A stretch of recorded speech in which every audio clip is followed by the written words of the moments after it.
If you took the average corporation or state and made it into a person, they probably wouldn't be very nice. Imagine Shell, BP, the US, even the UK, potentially even Germany, made into a person. They come walking through a door and they talk to you. What are they like? They're giving less than 1% of their income to the less wealthy and those in need. They're constantly stockpiling weapons, even against their closest neighbors. Most of their relationships are all transactional. They have no attachment-based relationships. They're constantly self-boasting, self-aggrandizing. They can't be trusted to keep most of their words. And if you ran them through a barrage of psychology tests, they must certainly rank really high in the dark triad. Indeed, it's a bit of an old joke now, but corporations are psychopaths. And yet these are the most powerful institutions in the world. These are the vessels of our collective endeavors. It's kind of unsurprising that they end up in arms races, that they end up in game period traps. But the key thing is it's the institutions who are doing it, not the average person. And that suddenly makes the problem seem much more tractable. We just need to change the institutions, you don't need to change human nature, per se. In this episode, I speak with Luke Kemp, author of The Goliaths Curse and a researcher at Cambridge Center for the Study of Existential Risk. We trace the origins of what Luke calls Goliaths, societies built around concentrated power, extraction, and domination. And we explore why these systems repeatedly sow the seeds of their own collapse. We discuss why collapse today could be radically more dangerous than in the past, as nuclear weapons, artificial intelligence, ecological breakdown, and global supply chains raise the stakes. But this is also a conversation about possibility, our deeper human capacity for cooperation, the promise of more open and participatory democracy, and what it might take to redistribute power before the giant falls. This is a sobering and provocative conversation about how we arrived here and whether we can still change course. Now, before we dive in, if you're new to the initiation, I'd really encourage you to go back and listen to the first 9 episodes. They form the foundation of this whole journey. That first season traces the arc of our time, from the breakdown of the old systems to the breakthroughs that point towards humanity's next stage of evolution. It's the core thesis behind everything we explore on the show, and I will give you the context for today's conversation. With that, I give you Luke Kemp.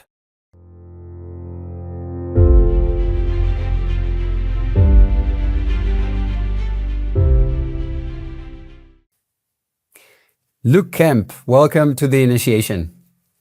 Sebastian, thank you for having me on. Or should I say thank you for initiating me? Well, I hope you're going to initiate us in your body of work. I feel I've been initiated just very recently. I just finished your recent book, Goliaths Curse, over the weekend.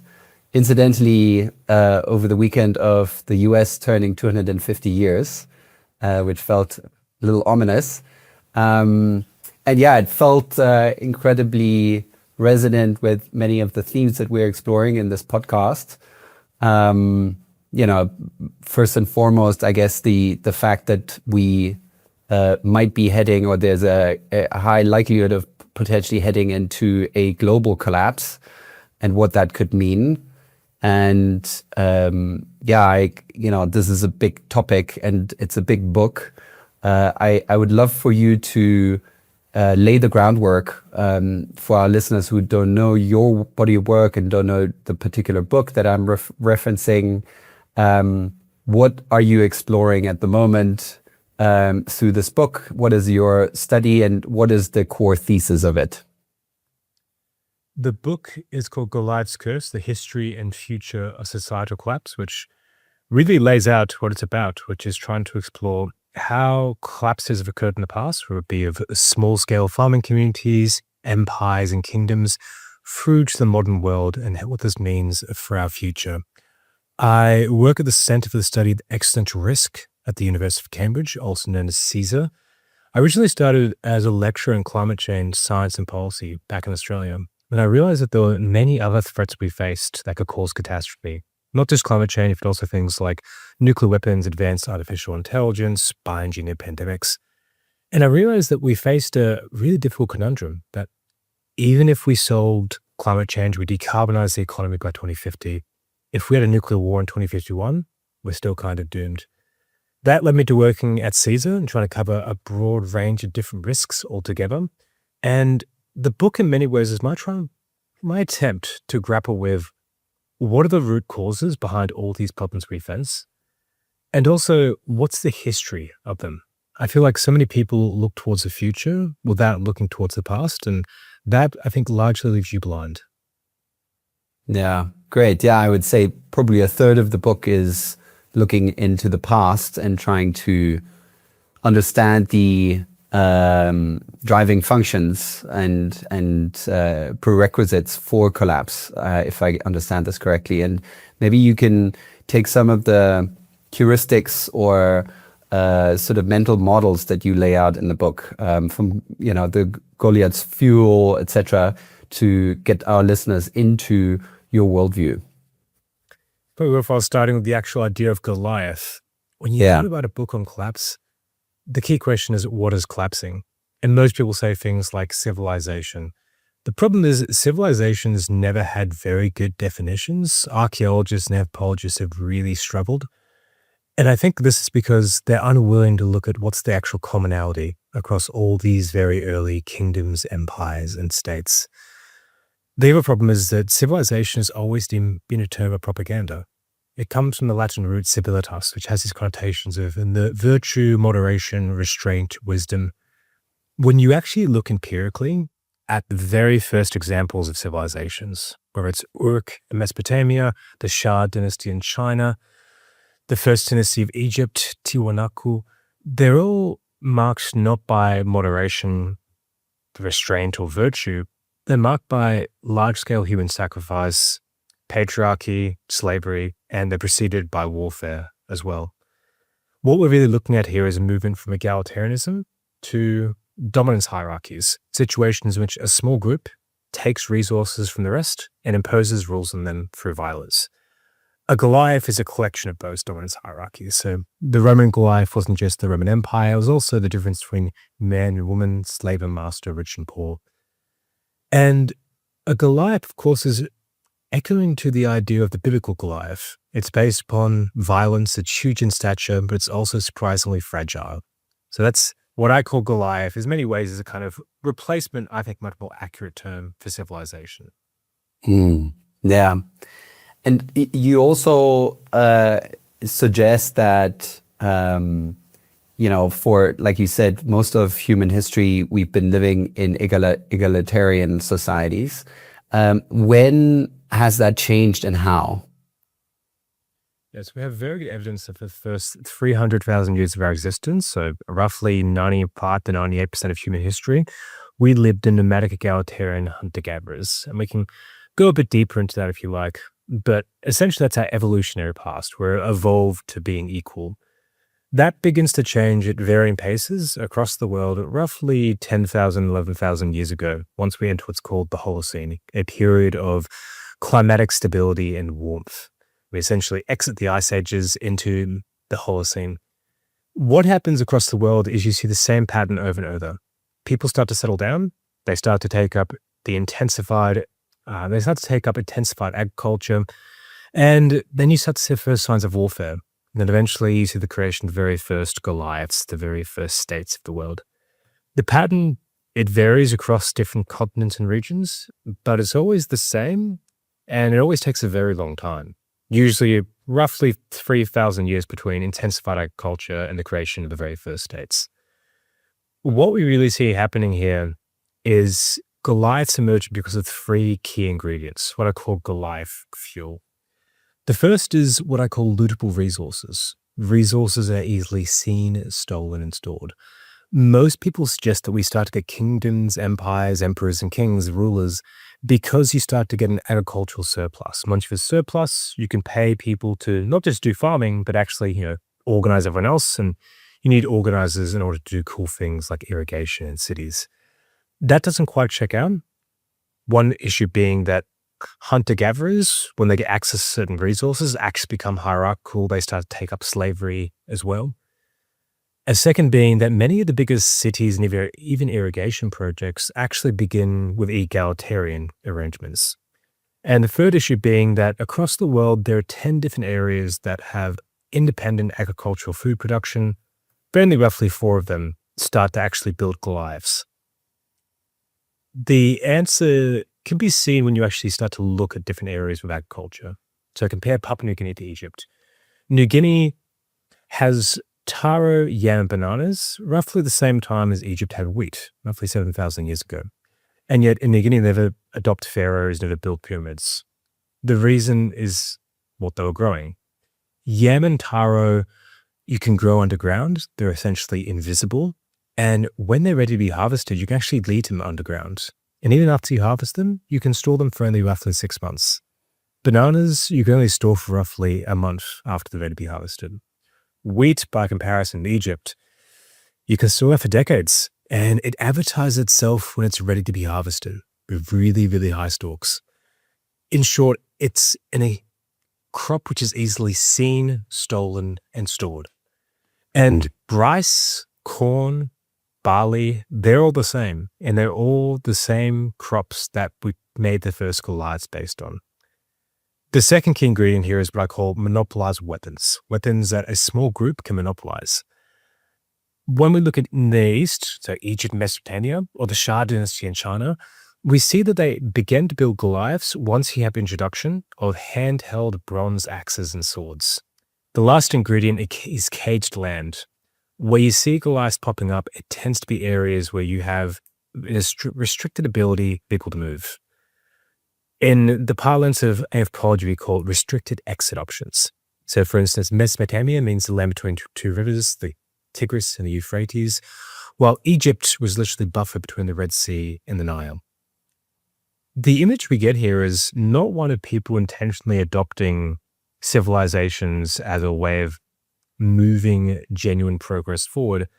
Instead, it's essentially a story of organized crime, that a small group of men were using weapons to take the resources others depended upon, and the people could not move and had to accept more autocratic arrangements.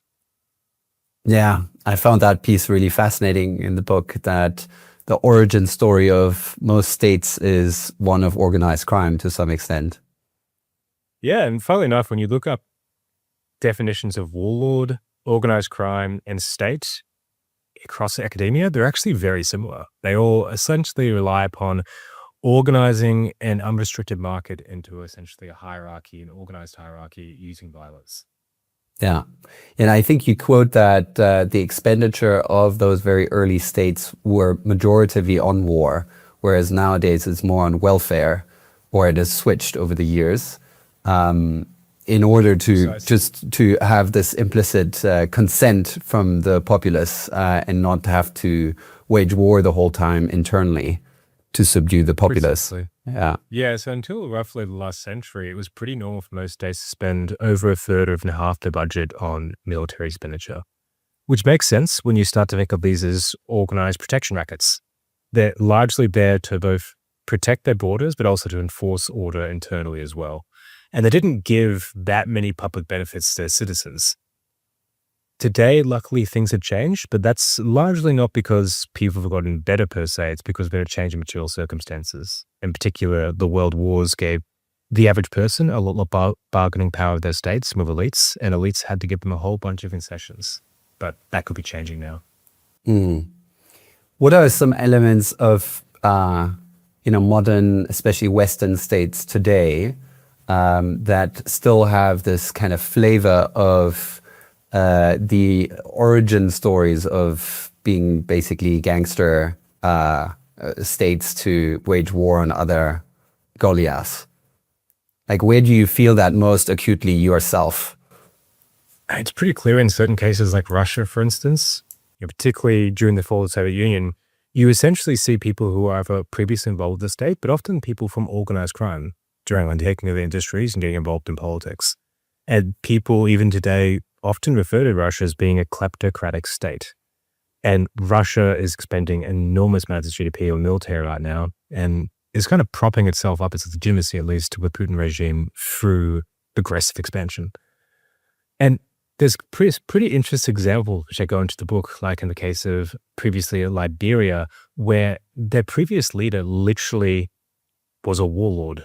And then he won an election, mainly because he was threatening people on the radio that if they didn't elect him, he would basically restart the civil war. And this is actually pretty common, that you have people move pretty fluidly from being warlords into being heads of state. Mm. And if you had to identify any facets of that in Western democratic states? I mean, pretty clear when you look at places like the US, where Trump has multiple billionaires in his own cabinet, for instance. He's doing just pretty obvious and direct acts of corruption. I mean, God, even the gaudy hosting of a UFC event, a mixed martial arts event on the lawns of the White House. Notably, Trump, this isn't just simply him having his own kind of personal coliseum out the front.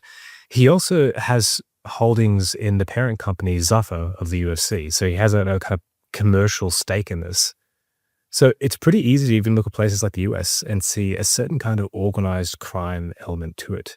But it's worthwhile noting that most of the states we accept in the West, they have their basis in imperial aggression in them.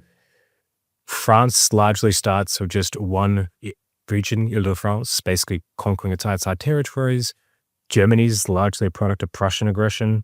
The UK basically starts with a small number of states in England expanding and eventually taking over Scotland, the Wales, Ireland, etc. Almost every single state that we accept as a democratic nation state today, it actually has origins in essentially an organized imperial racket. Mm. And another facet in this context of your book is that in times of heightened conflict and tension and uncertainty, states, as we can see now, resort to becoming more autocratic again, versus actually becoming more openly democratic. Can you just give more color on this and why this is the case? Is this the original seed sort of sprouting and rearing its head up, or what is the mechanism of that? It's a psychological mechanism. In the book, I put forward the case that humans, by and large, are pretty kind, decent, altruistic, and good. And that's one of the reasons why we managed to survive the Ice Age, while many other hominid species, all of the hominid species, die out. But we do have certain psychological characteristics which aren't so savory, what I call the darker angels of our nature.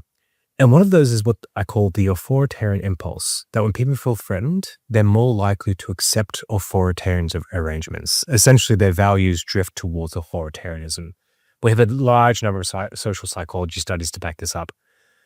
Essentially, the old story of people wanting a strongman leader when they feel afraid is largely true. And I think this actually has not just relevance to today, but it also can help explain a big chunk of history. For instance, across the world, you always see stakes and Goliaths popping up after you have the first examples of warfare. Warfare we don't see in the archaeological record until a couple of thousand years ago, the very first example being a group called the Halapians trying to monopolize the trade of Pisidian, actually, in Mesopotamia, in northern Mesopotamia. And then it spreads from there. But this becomes an explanatory mechanism as to why you see war preceding the state. By and large, that once people feel threatened, whether it be by their own rules or by outsiders, they're more likely to accept rule because that can at least protect them and provide some kind of order and stability. And unfortunately, we see that today as well, that it's not just fear because of, say, for instance, invaders in Russia. It's often fear because of the unknown, foreigners, for instance, or fear because of economic precarity. People are losing their jobs, they're living in a cost of living crisis, and they're looking for people to get them out of it. And unfortunately, the right has had a very good way of playing upon that fear, a kind of time-honored tradition of saying, blame foreigners, or now blame trans people, etc. But they have a really clear strategy for using that fear. And notably, it's something which states have done historically quite a lot, blaming some kind of scapegoat, often foreigners. Mm. And yet, social sciences or historical evidence suggest otherwise, is that, more democratic, open decision-making leads to better decisions in the end. At least that's what I understood from your book.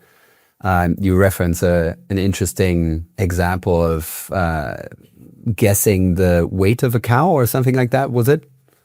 Yeah, the weight of an ox is a very famous example. It's called the wisdom of the crowds. And if you Right. in this case, when an individual guess was taken, it was usually way off. But when you put the average of a large number of guesses, it was actually incredibly close to the actual weight of the ox. This wisdom of the crowds is something we see quite frequently. When you do, say, for instance, predictions about future events, what's called forecasting, or just trying to paint a generally plausible picture of the future, what's called foresight, or you just try to improve the intelligence of a system, what's called collective intelligence.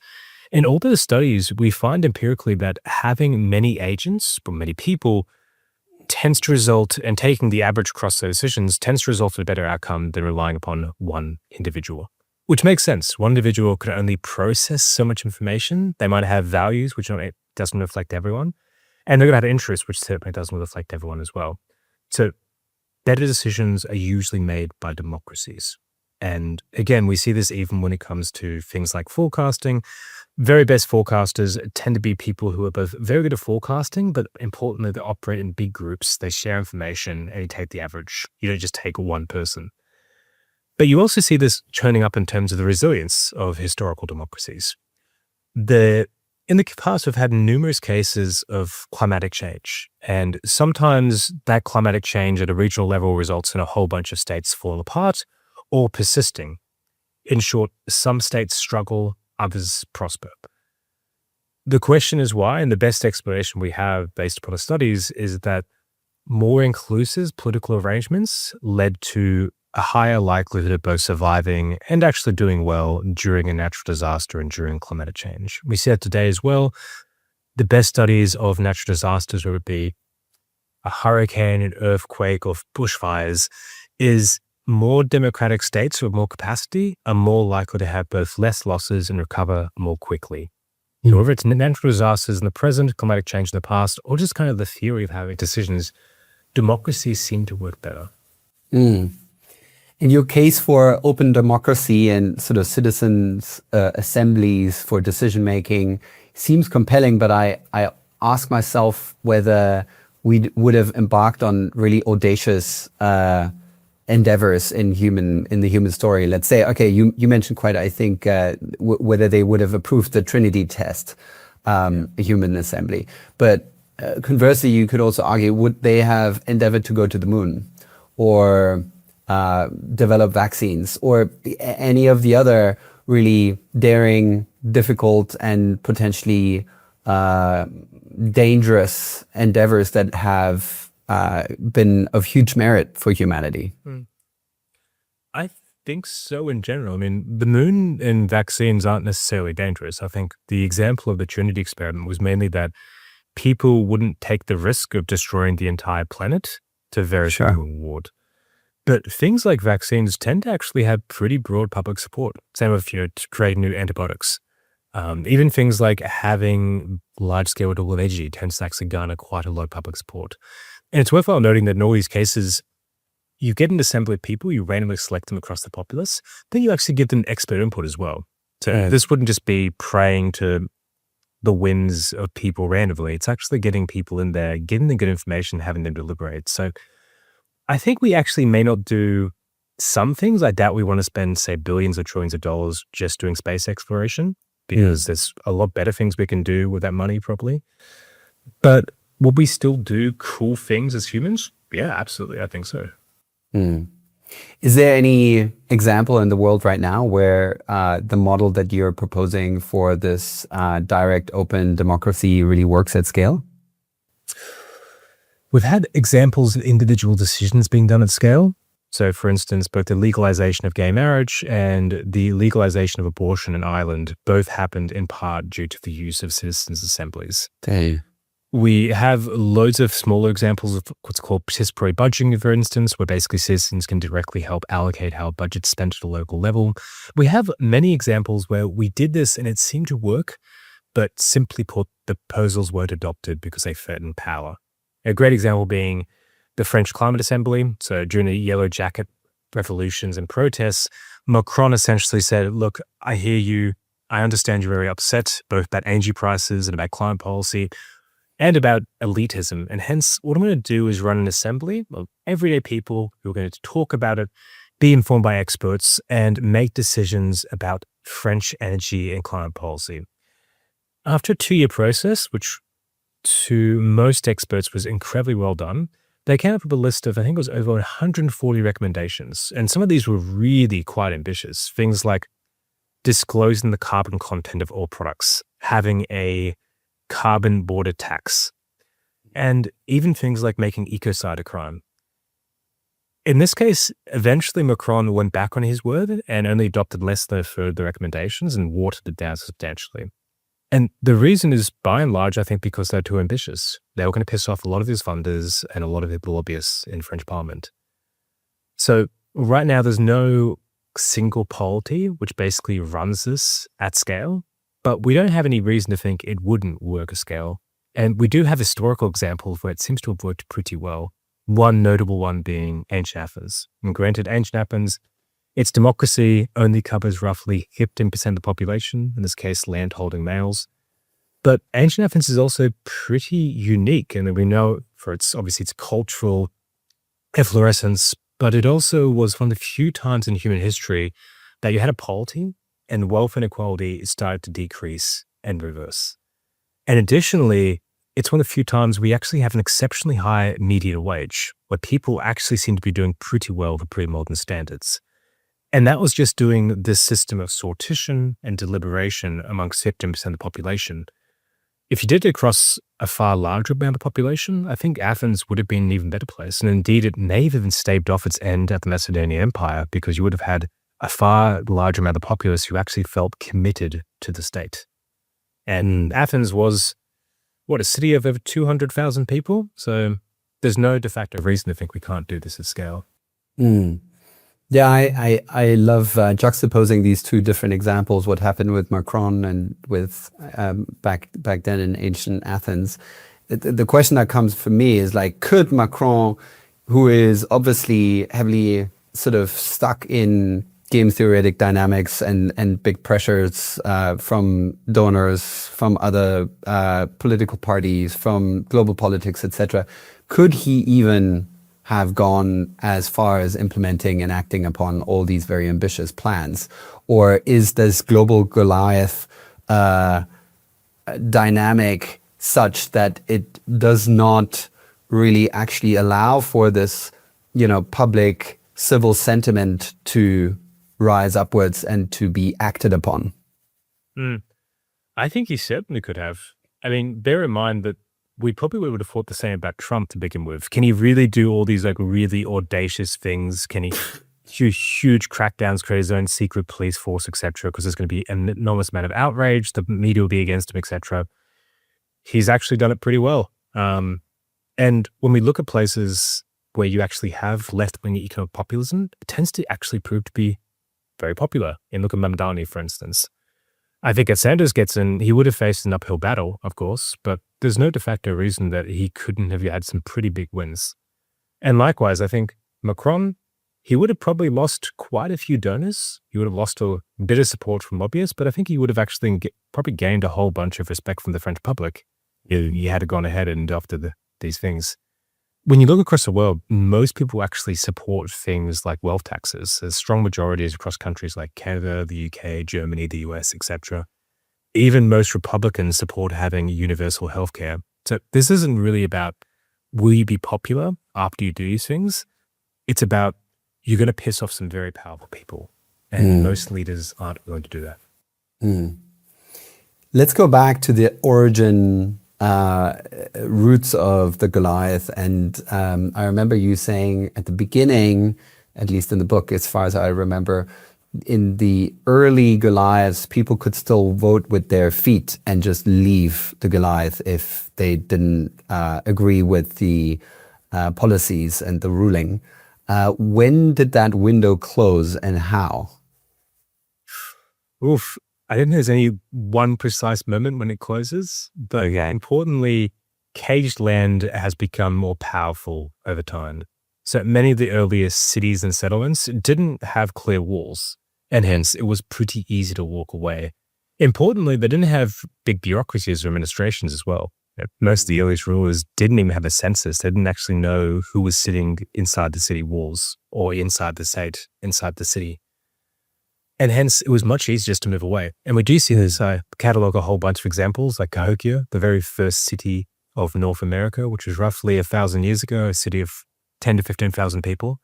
And it seems like its collapse was, by and large, people just migrating en masse over a period of decades until eventually the city became totally forgotten and sank back to the swamps of the Mississippi. So this is not a clear moment when suddenly you have walls and people can no longer move. Even with walls, people could still find ways out. But it's more that you find that Goliaths find new ways to trap people. And of course, mass surveillance is one of the most effective ways to do so today. And additionally, they start to offer more benefits to citizens as well. So there's good reasons to want to stay as a Danish citizen, right? You get offered a whole bunch of public benefits. Yeah. Yeah. Well, which brings up for me this idea that in the book that you consider that in most of history, the collapse of the Goliath was actually a good thing for the populace because it was an extractive entity or extractive source. How do you see this today and the prospect of the global Goliath? And we need to flesh that out a little bit more as we go along. But how do you see the potential collapse of the global Goliath actually being a good thing for the general population? Let's take a step back and define collapse. In the book, I define collapse as a rapid fragmentation and contraction of different power structures. It's not an apocalypse, it's just simply power structures fall apart. And that could be your military, your violent power structure system, your state, your political power, or it could be your economy starts to dwindle, what we often call depression, recession, or of course an economic crash, bust, or collapse. And when all these start to go down together, we call it a societal collapse. In general, this is a process and it has pros and cons, costs and benefits, winners and losers. But across most of history, this may have been a net benefit for the average person. And I go through a whole bunch of examples, including from the modern world. So for instance, in 1991, the Bahrain regime in Somalia falls apart. And a decade later, people are actually better off. Maternal mortality has fallen by 30%, infant mortality by 4%, and extreme poverty by 20%. It's doing better even in its geopolitically stable neighbors. And a lot of that is simply the state was so predatory that you were better off being under a local warlord or local government than you were under being a Goliath. The same is true of many pre-modern empires and states. We often hold up the Western Roman Empire on a pedestal, but people actually get taller and they get healthier after the fall of Rome. We can see in their skeletons. And it's easy to say that's because so many people die that there's an enormous amount of resources left over, and hence it's a boon for the survivors. That doesn't really hold up. Even at the peak of the Western Roman Empire, people outside the empire were taller and healthier. Hence, we have this trope of the muscle-bound Germanic barbarian, because they actually were much bigger and healthier than their Italian counterparts. A lot of this is down to, first of all, Goliaths were pretty oppressive and brutal. They were taking large amounts of taxes without actually giving that many public benefits back. So their disappearance was often just a matter of getting taxed less, but not actually losing that out on that much. It was also that people often started to move back towards both subsistence farming and hunting and gathering, basically moved back to the land. And cities were essentially the hotspots of the disease. So if you were in a city, you were much more likely to be hit by a plague. And last but not least, if you moved away from the Goliath and moved back towards the land, you usually had a diet that was more likely to be high in protein, more varied, etc. So hence you would be healthier. And so how does that relate to our situation today? So if the global Goliath today would collapse, I mean, most of us don't know how to grow our own food, let alone get diesel into the tank or many of the other things that we use on a daily basis. Yeah, so I'm very clear in the book that this is a matter of collapse has a dark past, but collapse has a bright history, but redo all that. Collapse has a bright past, but a dark future. And this is really worth reiterating and stressing because it feels like no matter how often I say it, there's at least a couple of people on Reddit who are like, oh, collapse in the future is going to be so much worse. And it's like, yes, I know. I've said this quite directly. Collapse in the future was a terrible idea. Don't go towards accelerationism for a couple of reasons. One is that today we have much worse weapons. And one of the things that happens during a collapse is you tend to have a violent scramble for power. Usually groups of armed young men try to recreate the Goliath. Historically, that was done with bows and arrows, handheld bronze axes and swords. maybe muskets, but today we have nuclear weapons and increasingly lethal autonomous weapons as well. Second is that previously we could move more fluidly back towards hunting, gathering, or farming. Today, I don't know about you, but I can't very easily move back to doing hunting, gathering, or farming. And globally, we definitely couldn't support a population of 8 billion people on hunting and gathering, or in subsistence farming for that matter. On top of that, Goliaths now actually sometimes offer more benefits to citizens. It was a good thing when Somalia classifies for citizens. It wouldn't be a good thing if Denmark or even Germany collapsed. It actually has a whole bunch of good things it gets to its citizens. The citizens are more dependent upon it. And last but not least is people are much more dependent upon globalized, industrialized supply chains than ever before. And that means if those fall apart, the livelihoods fall apart as well. So we are in a very different predicament where collapse today is more likely to be catastrophic than a boom, than a blessing. And that's likely a situation that will worsen in the future has become even more dependent upon these supply chains as weapons get even worse and as we become even less capable of moving back to alternative lifestyles. Yeah, you use the metaphor of climbing a ladder. The rungless ladder. The rungless ladder to exemplify that the early Goliaths that collapsed weren't very high up from the ground, and now we've ascended very, very high where the fall is precipitous. Yeah, exactly. It could even be terminal. It could even be terminal. Yeah, and you mentioned it, I think, towards the end of the book. What kind of collapse seems most likely to you from the vantage point of having written this book and having researched the topics very extensively? Yeah, I go through a whole bunch of different threats that we face today, including things like advanced artificial intelligence systems, nuclear weapons, extreme climate change, biodiversity loss, engineered pandemics. I'm actually not sure of which one is most likely, and it's probably going to be a conflagration involving multiple different threats and vulnerabilities. But what I can say, based upon the research of the book, is that I think the most likely thing is that if we don't stop arms races and we have improving technology plus arms races over the long term, over decades and centuries, it is likely to end in self-termination. And we can think of the same when it comes to environmental impacts as well. If we have economies that are based upon extraction from the natural world and are extracting more than they actually restore, then eventually that's going to get to a point where all the costs add up. And you can't rely upon having a plucky techno fix before collapse sets in. So I think that right now we are on a trajectory in the long term towards collapse. I can't put a date on that. I don't think anyone should try because we know that forecasting these kinds of things is basically impossible. But I think we can understand the rough trajectory and it doesn't look good. Yeah, the metaphor that I'm exploring in this podcast a lot is the one of phase shifts in nature and how different species or materials go through phase shift events where they change completely from one to another. And that there's always this, or very often there's this point of maximum fluctuation, which I would call, collapse or mega crisis. In the example of water freezing to ice, the molecules enter this nucleation phase, which is this maximum fluctuation point, before they then arrange into a new crystal, in this case, then ice crystal lattice.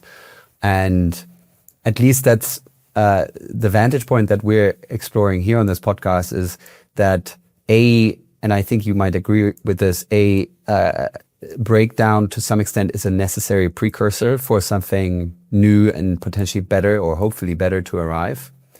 And B, we are seeing a core occurrence of breakdowns and breakthroughs at the moment.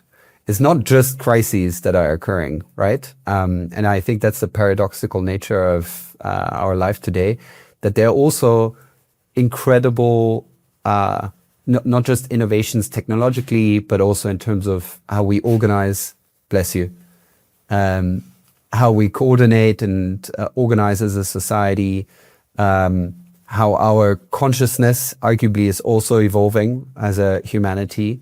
And all these things potentially could serve as a new substrate for humanity. At least that's a vantage point that I'm exploring in this podcast. That, and again, borrowing from another nature metaphor of the caterpillar transforming into the butterfly, that there's actually also imaginal cells that are rebuilding civilization from the ground up and creating, in this case, a butterfly versus the old model of the caterpillar. What is your perspective on post-collapse being potentially much more equitable, much more wholesome than what we're seeing today? It all depends upon how the collapse plays out. If collapse is a full-blown thermonuclear war, I'm not sure if we end up with something better afterwards. And it's worthwhile noting that while collapses often could be a blessing for their citizens, it's pretty rare you actually end up with far more, in the long term, democratic arrangements afterwards. There's a couple of exceptions to this. So, for instance, ancient Athens probably doesn't occur without the collapse of the Mycenae, but even then there's centuries between them. But still, you had to have to break down that power structure to have the florescence of the Greek city-states. This really depends upon a couple of different things. One is Goliath fuel. So if you still have lots of livable resources and you still have caged land and monopolized weapons lying around, I think you're probably still going to end up with a Goliath in the long term. There are other things, for instance, the stories, the norms, the culture that we inherit. And this could be a good thing insofar as if you have a collapse where afterwards people have stories of earth-eating stock markets and technological wizards with the restraint of toddlers. Who knows? That could actually act as a very powerful story to stop people from rebuilding dominance hierarchies. And interestingly, we do have a precedent for this. For instance, in North America, roughly 1,000 years ago, you had multiple different Goliaths. I mentioned one, Cahokia, one of the earliest cities in North America. But you also had groups like the Blowens, who were a group of farmers, southwest of the United States, as well as the Huhugam. And all these were dominance-based societies, but they all fall apart roughly at the same time, corresponding roughly to the Little Ice Age. And interestingly, afterwards, the way they're remembered is not positively. In the case of Cahokia, they don't remember it at all. They just simply are forgotten. There's no oral tradition whatsoever of this city, which is remarkable given this was an indigenous city of over 10,000 people. In the case of the Pelowans, they had this story of the great gambler, that a god who was preternaturally good at gambling came down to earth and essentially swindled everyone out of their property and sometimes even their relations, their children, until eventually the people aligned themselves with other gods and overthrew the great gambler in a glorious revolution. And you have similar tales with the Huludum as well and other groups. And this all seems to be kind of cautionary tales to say, let's not do this again. Let's not experiment with Goliaths. So you could end up with that. Whether it would be powerful enough to actually stop a Goliath from re-emerging depends. But I think this is in large part impossible to accurately predict because it depends on how it collapses. There's a huge difference between collapse being essentially people collectively pulling down and reorganizing power structures, which could be a collapse of sorts, versus, once again, a full-blown thermonuclear war, or an AI system run amok, or an engineered pandemic wiping out 99% of the population. Mm. And I think there's also a bit of a warning towards the idea of what we need to do is just prepare for collapse and prepare to create a better system afterwards, is you can't really know what catastrophe is going to hit. If you have a really good, small, democratic eco-farm, biodynamic eco-farm in the UK, it could actually prosper really well in the case of, say, for instance, a slow decline in fossil fuels. That fossil fuels have a worse and worse energy ratio. We're getting less back from them than we take to dig them up. And we see kind of slow and deindustrialization occur over the space of decades or centuries. It could be a good strategy there. If you have a thermonuclear war, then it doesn't really matter. Like, you're just not going to be able to grow crops in the UK. Like, good luck. So I think unless you have a crystal ball and you know exactly what kind of catastrophe is going to strike, it's going to be very difficult to predict what will happen afterwards. It'll be very difficult to take a kind of bunker or refuge strategy. Yeah. I think a number of people might listen to the nuclear war scenario and be like, well, that never happened, and we never fired, apart from in the Second World War, there was never really a retaliation or like an exchange on a nuclear level. But it might be helpful to reiterate how close we've come to something really catastrophic over the last decades. You mentioned a few examples, and then also couple that with the future being AI enabled and what the difference could be there. Precisely. So over the last 80 years, we've had approximately a dozen or more nuclear near misses, and some of these are dumbfounding how close we come to nuclear oblivion. So one of the very famous ones is during the Cuban Missile Crisis. There is a Soviet submarine that's being depth charged by US battleships above, and they don't have radio contact in Moscow, and they think that maybe full-blown war has broken out. All they know is they're underwater, they have nukes, and they're being fired upon. And they come very close to making the decision of launching all the nuclear weapons, which almost certainly would have led to the US launching their nuclear weapons and the Russia responded with their entire arsenal. And what happens is basically two of the commanding officers say, yes, let's launch the nukes. And one officer, Vasily Arkhipov, says no. If Vasily potentially wakes up on the wrong side of bed that day, we may not be here having this podcast. Indeed, most of us may not be here. And there's a whole bunch of examples like that. Another one being Senator Petrov, who was a Soviet officer, was basically sitting one day looking at a radar screen. He sees a whole bunch of different missiles coming towards him.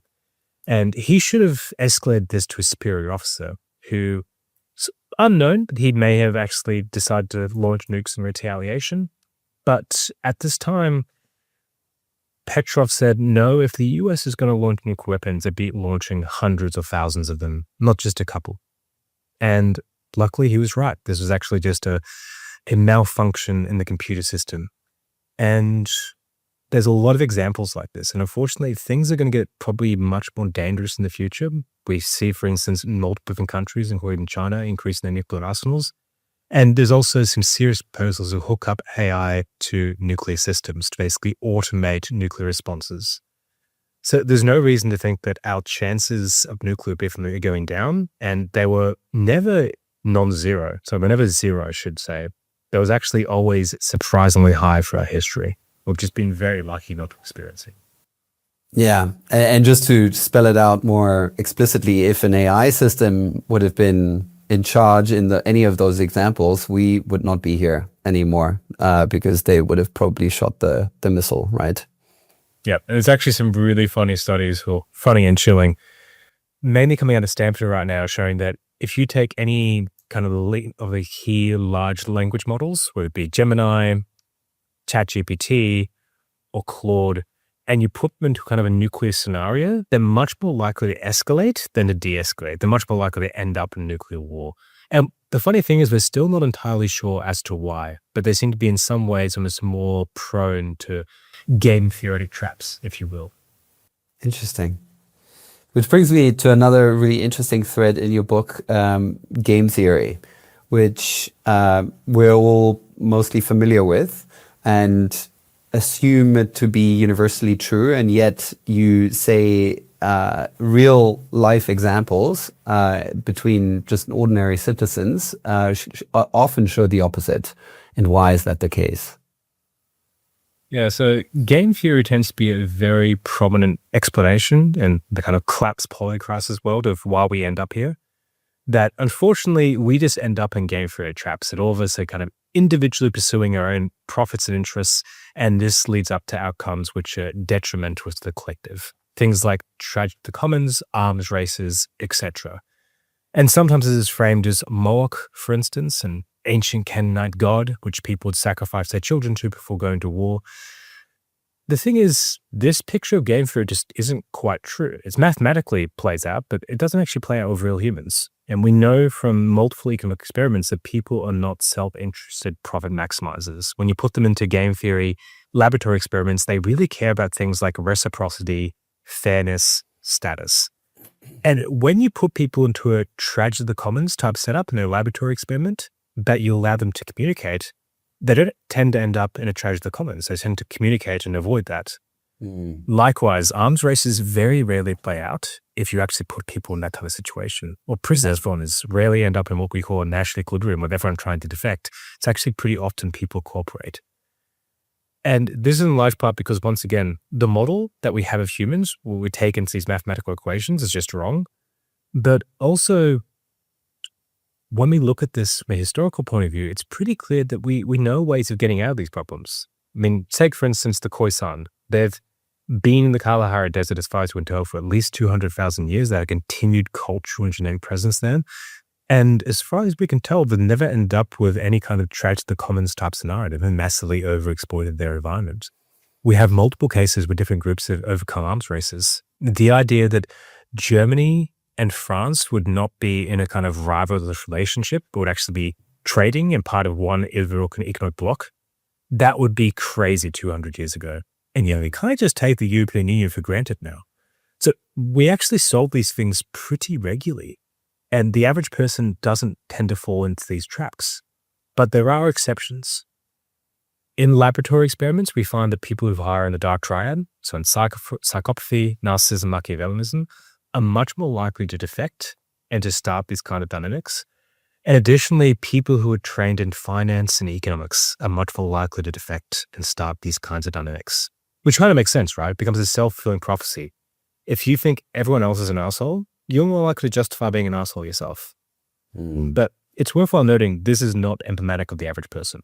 What we're looking at here is people are taking how states and corporations behave and extrapolating that onto all of humanity. When states and corporations are, to be frank, not emblematic of the best of us, and instead they tend to be institutions that kind of amplify the worst of us. Now, I think that's really the story that we face today, is creating institutions that actually bring out the best rather than the worst of us and don't end up in these traps. Yeah, beautiful.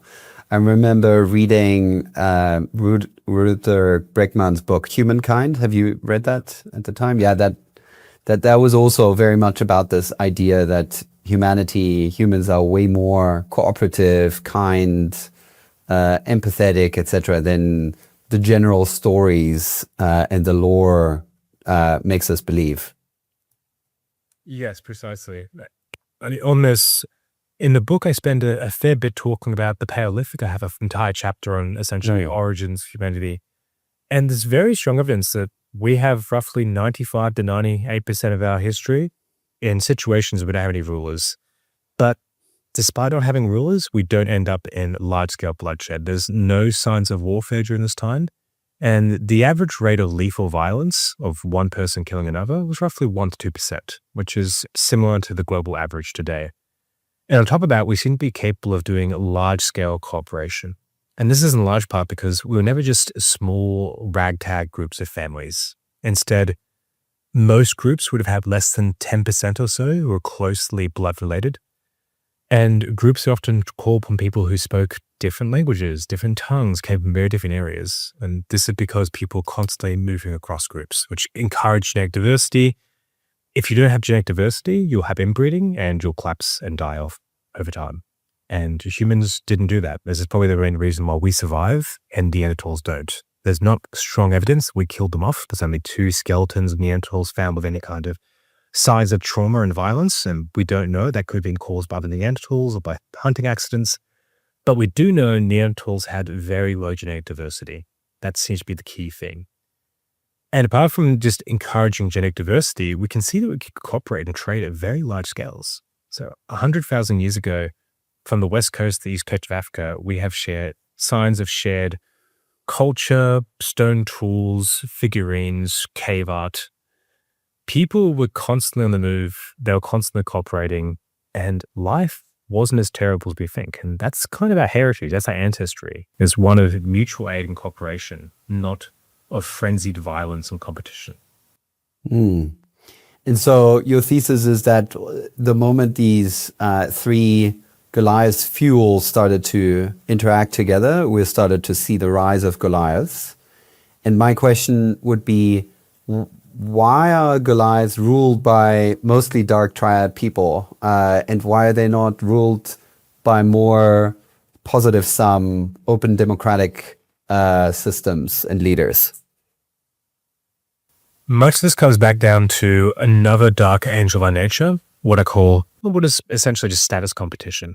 That all of us desire status to a certain extent, to be loved, respected, admired, but some people want it much more than others, and only a small number of people will actually willing to pursue it through violence, force, and manipulation. First of all, it's usually men who want status much more, and there's an evolutionary logic to this.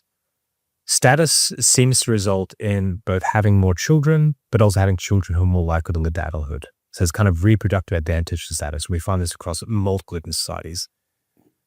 But men tend to have a much higher reproductive advantage of status than women do, which makes sense. An empress can only have a certain number of children over her lifetime. An emperor can have a harem and can have hundreds or even thousands of children over the lifetime. And in general, yes, it's men who are drawn towards it. Yes, some people want status more than others, but there's also types of people who are particularly more likely to resort to violence and are particularly more likely to want status through domination. And these are what we refer to as the dark triad. Psychopathy, narcissism, Machiavellianism. And when you think of the very first Goliaths, ones which are emerging from periods of warfare and fear, it's much more likely that these were people who were willing to dish out violence or use violence that were likely to rise to the top. And indeed, when you actually look at the actual depictions of the very first rulers, they're always depicting themselves as being great warriors, as flaying people and leaving their skins on walls, things like that. And again, that's just not the average person who's willing to do that. Most people just don't really like violence. And this helps to explain not just why, when you look at the history textbook, it tends to be a roll call of mass murderers, Genghis Khan, Alexander the Great, Napoleon, etc. Not typically nice people, but it also helps to explain patriarchy as well. Men were both much more eager to have status and more willing to go to great lengths to get it. And also men, at least in early states, had an advantage of combat and violence. They had more explosive power, particularly in the body. So suddenly a whole bunch of things start to make sense as soon as you add in status competition. And we still see this today, of course. Most people don't like the idea of going into politics. I mean, dedicating your entire life to basically sacrificing your own values. Most people aren't keen on doing that. But some people are willing to spend their entire lives always looking for more status. And of course, when you look at trillionaires like Elon Musk or people like Donald Trump, it's pretty clear they're doing this no longer for money or material comfort. They're doing it for status. Yeah. Fascinating. And in this context, what also comes to mind is like that a lot of people would, in the greater conversation of collapse and existential threats, at least in my conversations that I have with friends, I often encounter people saying, "But everything's getting so much better.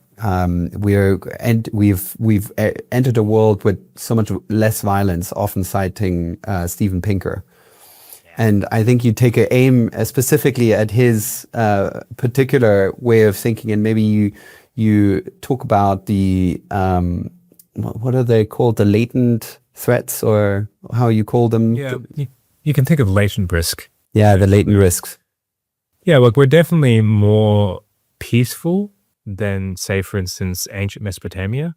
But in ancient Mesopotamia, there was never a weapon that could kill, 3/5 of the population. And we now had that. The best modeling suggests that a full-blown thermonuclear war between the US and Russia could kill up to 5 billion people. And all it takes is one bad day, and suddenly your entire statistics around violence have flipped like that. Just one bad day. So it's kind of weird to just talk about the observed violence rather than the potential for violence as well.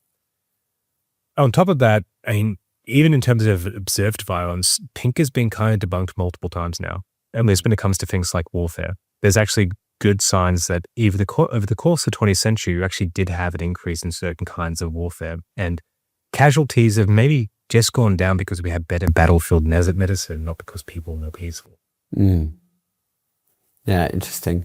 It sort of feeds into this larger, let's say, debate between the accelerationists or techno-optimists and the doom and gloomers, where, I find neither one or either side is missing the other side to some extent, right? Like, yes, there is a lot of progress that is very hopeful or can ultimately be beneficial in the long run. But there are also an enormous amount of existential risks accumulating. And the needle that I think we need to thread is to have this more nuanced debate about both of these coexisting at the same time. So Steven Pinker, to some extent, you can paint the pictures. Death rates during birth have definitely declined, and many other indicators are incredibly positive. But at the same time, many others are really way worse than they have been hundreds or millennia ago. Yeah, precisely. If you look at things like maternal mortality, infant mortality, even things like literacy, obviously the world has gotten substantially better. And I love living in the world where we have vaccines, antibiotics, sanitation systems, trains, renewable energy. These are all great things we should be very thankful for. But again, history can help us understand when technological change actually brings benefits and why as well. And what I found when researching the book was that roughly from the very first Goliaths until the modern world, you didn't really have a genuine shared progress. This is true if you look at things like human height, which is a really good overall biophysical marker and indicator for human health. If you look at things like average wages, which when trying to measure for things like the average amount of grain someone took over the course of a year. And of course, last but not least, just simply looking at whether people are happy, whether they actually seem to, in some way, be better off in a mental state. And the first are the easiest to measure, and it's pretty clear that for most human histories, these didn't fluctuate a great deal. If you look at human height, it basically massively declines during the move towards agrarianism for pretty obvious reasons. We had situations where people were taking in less protein, had less varied diets, and were having less exercise. Hunter-gatherers are just much taller than their farming counterparts. And then it plateaus essentially for roughly a couple of thousand years. And that in large part is because there just wasn't any change in or improvement in people's health. There were small scale ones like mentioned after Rome, people get healthier, for instance, get taller. But in general, human height's pretty much plateaued. Similarly, if you look at median wages, there wasn't a large-scale growth in median wages between, say, for instance, a peasant living 7,000 years ago in Egypt versus a feudal peasant in Germany. Just not a big difference, which is really quite dumbfounding because this is a period of time where you have the invention of mirrors, horse-drawn plow, the iron plow, sailing, all these huge advances which also increased agricultural productivity, but didn't seem to increase the livelihoods and prosperity of most people. Instead, almost all these really good things we see, whether it's declining infant mortality, maternal mortality, increasing literacy, it's usually directly after the Industrial Revolution. And notably, it's not actually caused by the Industrial Revolution. Initially, the Industrial Revolution is horrible for people, both in the core of Britain, but also outside as well. In Britain, you see life expectancy starts to fall. You have horrible stories of children being killed in factories consistently. And you also have a decrease in human height as well. People actually get shorter. And this is in large part because technology itself does not necessarily improve lives. Instead, all these good things start to happen because you have things like suffragette movements, anarchists, unionists, different groups who are pushing for shared prosperity, or pushing things like the 40-hour working week, for health and safety regulations in workplaces, for things like the welfare state. You don't actually have any of those good things happen unless you have social struggle. And this is where I think the acceleration is just incredibly wrong, is if you just simply accelerate technology, but inequality is also rising and people lose their bargaining power at this state because they become, unemployed, then that's a recipe for disaster. But if you can have technological progress combined with more democratic, more equal systems with more shared power, then there's every reason to think that things could be much better in 100 years than much worse. In this context, what are your views on artificial intelligence and the prospect of superintelligence and the implications of that on the labor market in the long term? I was someone who always felt that The idea of superintelligence, an artificial intelligence system that vastly outstrips human capabilities, was plausible, possible, probably something that would happen much, much longer term. Now, it's pretty clear that AI is advancing very rapidly. Even since I published the book, there's been enormous advances. And we now see AI systems that a few years ago couldn't do mathematics very well are now winning math Olympiad contests and solving equations that were being unsolved for centuries. We can now see that computers opt into learn better than humans. Even the big and leading AI companies like Anthropic, probably over 90% of the code is written by AI systems. Granted, you still require coders to debug, to check it, etc. But who knows where we'll be in a decade, for instance. The rate of progress is phenomenal. Is this going to be a good thing? In the book, I put forward the case that probably not. The big fear has always been this idea of unaligned superintelligence. You have a superintelligent system that doesn't correspond to human values, and because of that, it either enslaves, destroys, or ruins us in some kind of way. I'm still not entirely sure about that. I think it's plausible. How long it'll take and how it plays out, I just don't know. But what worries me more, particularly in the short term, is just simply all the different threats and risks that AI exacerbates. So one very simple one is, in the book I put forward the case that Goliath's curse is essentially wealth inequality tends to increase over time. That causes more concentrations of power, and that makes societies more fragile and more likely to collapse. AI could be the ultimate amplifier of wealth and power concentration. If you have companies which are rendering a large amount of white-collar workers unemployed and instead concentrating all the capital and services in themselves, that is going to be an enormous amplifier of power.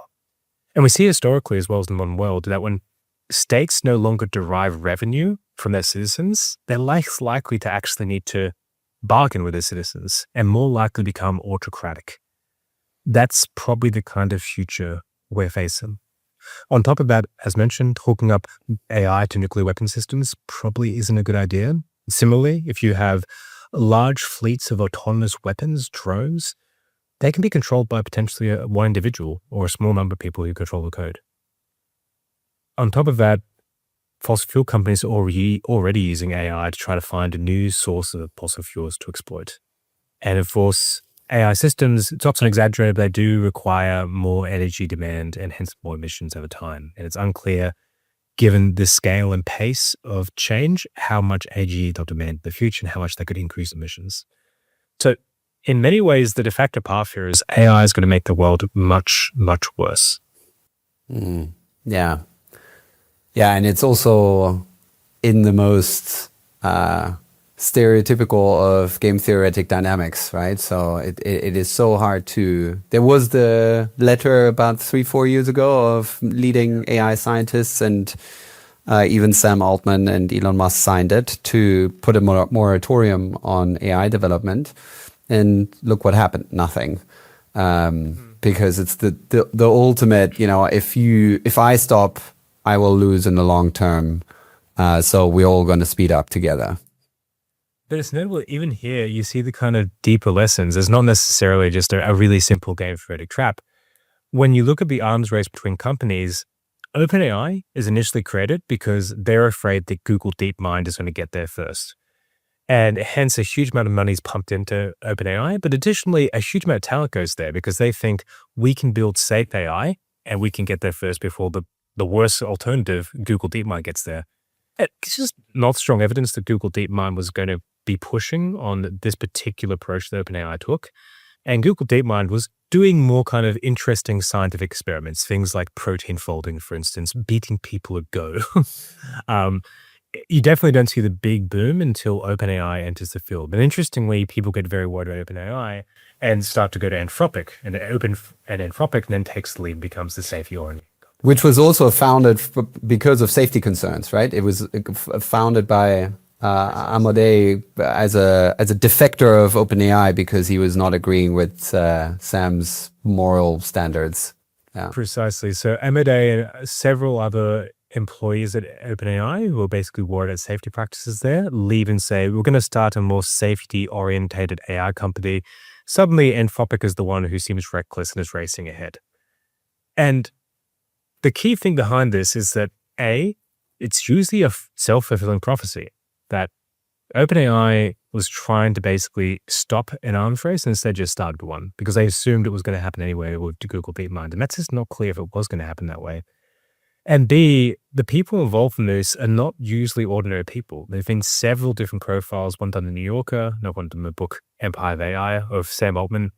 Sam Altman appears to have most of the characteristics you'd expect of a psychopath. And likewise, when we look at, say, for instance, China versus the US, and this is often framed not just as an arms race between the companies, but an arms race between the US and China, and one that the companies frequently use. OpenAI will often say, we'd love to stock, but China will race ahead and we can't let an autocracy win. When you look at it, it doesn't appear China is really racing here. Like 90% of the compute, I believe, is basically owned by the US at this stage, not by China. When you look at the leading companies, they're all in the US, and the main ones China has are actually based upon borrowing and leapfrogging US technology. In other words, they wouldn't exist if it wasn't US technology in the first place. And being open sourced. Exactly. China's pretty open about collaboration as well. They're just really far behind here. This actually looks a lot like the nuclear weapon arms race, where for the first couple of decades, nuclear weapons weren't an arms race. Basically, 80% of the stockpile or more was held by the US. It wasn't until the 1970s that Russia really starts to massively ramp up its production, overtakes the US. But 1950s, 40s, and most of the 60s, this is really about the US racing ahead until eventually Russia freaks out. And I fear the same thing here is happening when it comes to AI. But again, it's not really an arms race in many ways. It's just a self-fulfilling prophecy done by a bunch of companies and people who are just not emblematic of most people. So it's our own sort of fear or mirage of China racing ahead, another company racing ahead, which is not actually true, which just, like you said, becomes a self-fulfilling prophecy. I think it's in large part that, and it's also in large part the actors themselves, corporations, nation states, etc. I put in the book that if you took the average corporation or state and made it into a person, they probably wouldn't be very nice. Imagine Shell, BP, the US, even the UK, potentially even Germany, made into a person. They come walking through a door and they talk to you. What are they like? They're giving less than 1% of their income to the less wealthy and those in need. They're constantly stockpiling weapons, even against their closest neighbors. Most of their relationships are all transactional. They have no attachment-based relationships. They're constantly self-boasting, self-aggrandizing. They can't be trusted to keep most of their words. And if you ran them through a barrage of psychology tests, they must certainly rank really high in the dark triad. Indeed, it's a bit of an old joke now, but corporations are psychopaths. And yet these are the most powerful institutions in the world. These are the vessels of our collective endeavors. It's kind of unsurprising that they end up in arms races, that they end up in game period traps. But the key thing is it's the institutions who are doing it, not the average person. And that suddenly makes the problem seem much more tractable. We just need to change the institutions. You need to change human nature, per se. So with all of this said, what can the individual do other than first read your book to gain awareness about the lay of the land and the problem itself? But then what can we do? I think one important thing is not to think about this as individuals. When we think about the largest benefits that have been achieved, like in the case of the 40-hour working week in social democracies, they were achieved through shared collective struggle. So that would be a key thing. Actually, talk to people, join a political group.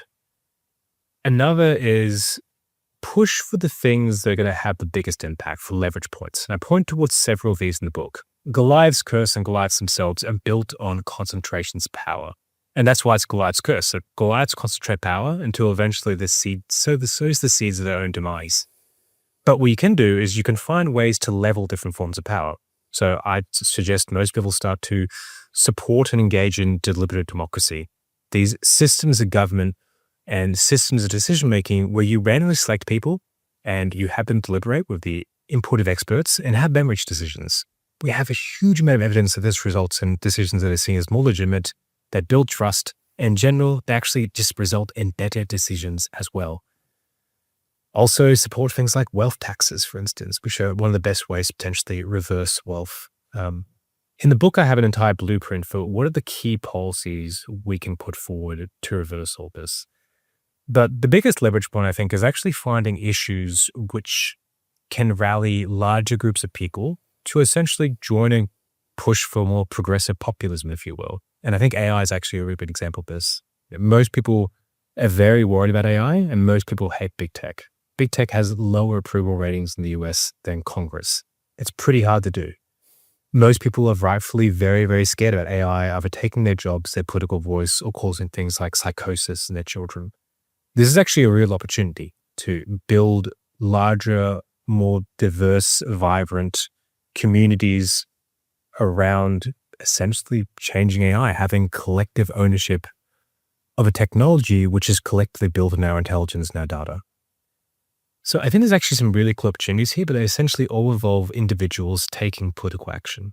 Dusa has some other things in the book. So for instance, if you're a highly talented individual who has the capability of working in an AI company, don't be a dick. Don't do so. And if people had done that originally, we wouldn't have an AI arms race happening right now. But essentially, don't work for fossil fuel companies, AI companies, or for the military-industrial complex. Maybe militaries occasionally still need to actually have a defense force, but for arms manufacturers, not so much. All these companies are known to have actively lied to the public and are engaging in massive social harm at a global scale. If you work there, you're complicit in what they're doing. On the piece of the direct open democracy, isn't there like a white space from an innovation or technological point of view to enable this at scale? I'm reminded of the crypto DAOs that have, some kind of template in that direction, but not nearly as big as it needs to be. What is your thinking on that? Yes, there's a whole bunch of really interesting thinkers, people like Oji Teng, Helene Landemore, as well as groups like the Collective Intelligence Project and AI Democracy Foundation, who are looking at how do you use AI and new digital technologies to essentially supercharge open democracy, to have a larger input from more people, and to essentially just make deliberation both quicker, more effective, and more efficient. I think there's a lot of value to that. Personally, I think we should be approaching democracy like we approach technology, something to be refined, improved, and developed over time. It's more like an experimental process rather than saying, well, we decided to write this constitution 100 years ago, we better stick to it. Instead, we know these things can be improved and we should do so. That being said, I do think there shouldn't be a reason for delaying that we have to wait until we have better technology, although we need better technology in order to do this properly. There's already very good evidence that these systems work.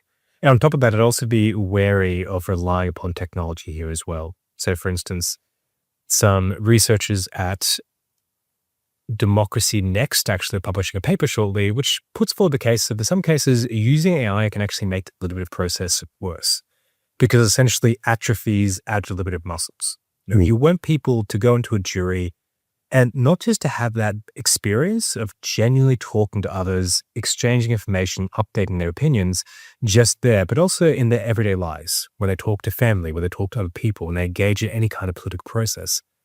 If you try to automate this, and if you have in the worst case scenarios, just simply people talk to a chatbot who then acts as their avatar, you're not really doing deliberation. And muscles, like with physical muscles, if you don't use them, you lose them. And the same is true of our brains. So we have to also be careful that we don't automate too much of this or use AI in ways which are actually detrimental to the open democratic process. Now, finally, a question in terms of the desirability or what do you think is more desirable and likely that we are able to, quote unquote, turn the corner in the existing system, in the existing Goliath structure, or that there is some level of breakdown, ideally not thermonuclear warfare, but which then allows us to, quote unquote, start from scratch? I'd probably choose a middle ground if I can. There's some kind of a crisis, what I call a Goldilocks shock. It's not too big, not too small, that disrupts institutions and allows for new possibilities. It creates a certain kind of political malleability, but it's not big enough to actually kill large numbers of people or to roll the dice with claps. Yeah. There was a very famous quote, I believe, from, wasn't Milton Friedman. Yeah, exactly. I literally saw it today. Yeah, exactly. You know, you get political change best when there's a crisis and people pick up the ideas that are lying around. And I think similarly here, we have to just have really good blueprints for how to run societies in a much more democratic, free, fair, and equal fashion. And then when a crisis happens, you potentially have the opportunity to start to put in place those kinds of systems. And it's worth remembering that neoliberalism, that took exactly the same path. That was largely what was called the Monterey Society, a group of both financiers, scholars, and academics, mainly economists, who built up a network of elites over time and built up the ideas of neoliberalism until eventually you had the crisis of particularly the Asian financial crisis and a series of oil crises in the 1970s that they used to delegitimize the previous system and to put in place and amplify a new one. Now, granted, they had the backing and the caucus of very, very rich donors. It's likely this kind of agenda wouldn't have as much of that. And additionally, we're looking at far deeper changes than what parallel society did. But nonetheless, I think it's a really clear indication that you can actually get pretty enormous changes through a crisis. I wouldn't wait for a class, but I think this is about already doing the campaign, doing the hard work, building the ideas, building the blueprint. And then either it works and you actually can get there without a crisis, or if a crisis does happen, that gives you a window even better swift to change. Yeah, it's funny. I literally saw this quote for the first time today, and it says, only a crisis, actual or perceived, produces real change. When that crisis occurs, the actions that are taken depend on the ideas that are lying around. That, I believe, is our basic function, to develop alternatives to the existing policies, to keep them alive and available until the politically impossible becomes the politically inevitable. Yeah, Milton Friedman was a better strategist than he was an economist.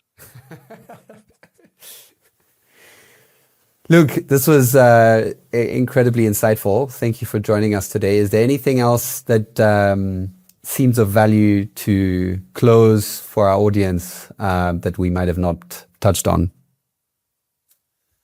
And one thing I do cover in the book is that while there's this path towards emancipation and the path towards self-determination, global collapse, there's also another path which I think is most likely, we've kind of hinted towards it, which is Silicon Goliath, that new AI systems essentially usher in a new Goliath, one in which little resources become data, mass surveillance becomes the new caged land, and autonomous weapons become the new monopolized weapon.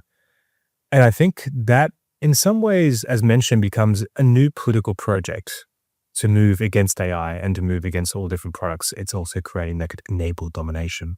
And this is also for me a new kind of path for me. I'm on my next book working on mass surveillance, the history of the future of mass surveillance, and also probably be starting a group which be looking at how does one do open democracy to both control AI, but also new emerging technologies. Amazing. Great initiatives. So where can people follow you? What are the best sources for people to follow your work? Unfortunately, I'm not very active on social media. I have a Blue Sky, which I rarely use, and that's basically it, actually. Oh, I have a LinkedIn profile, which I also rarely use. I really started a Substack. The Substack, I think it's at Luke Kemp. It'll probably be called The Final Word, and I'll be writing that regularly. Okay, excellent. We'll reference that in the show notes. Thank you very much, Luke, and all the best for the next book. Thank you, Sebastian. I really enjoyed this. Cheers. Cheers.